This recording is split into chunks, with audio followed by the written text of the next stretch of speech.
Santa,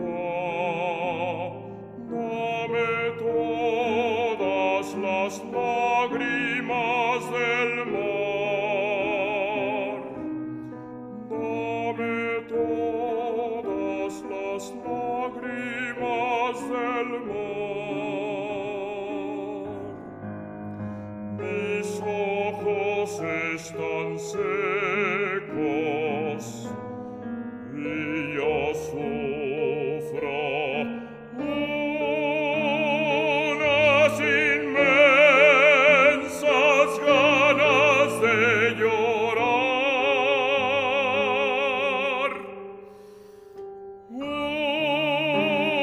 unas inmensas ganas de llorar.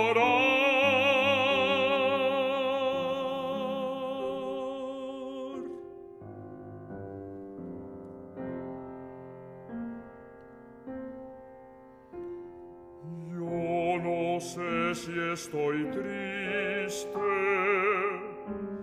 por el alma de mis fieles difuntos,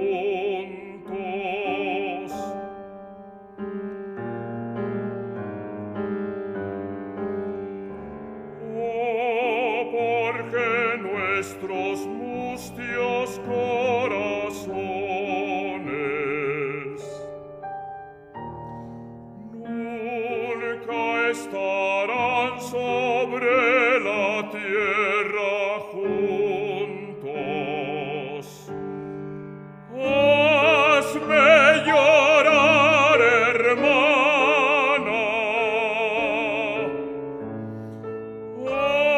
hazme llorar, hermana.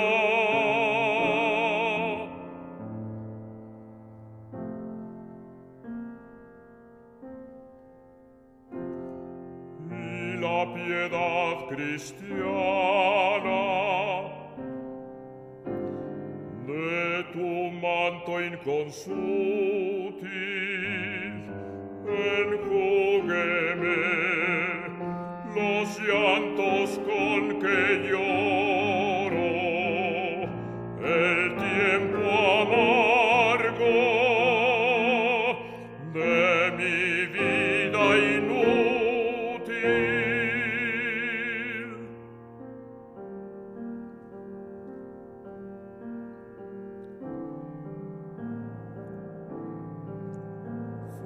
Fuensanta,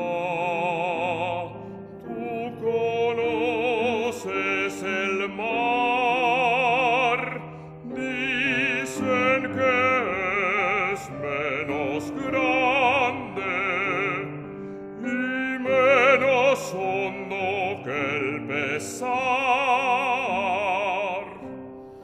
Yo no sé ni por qué quiero llorar.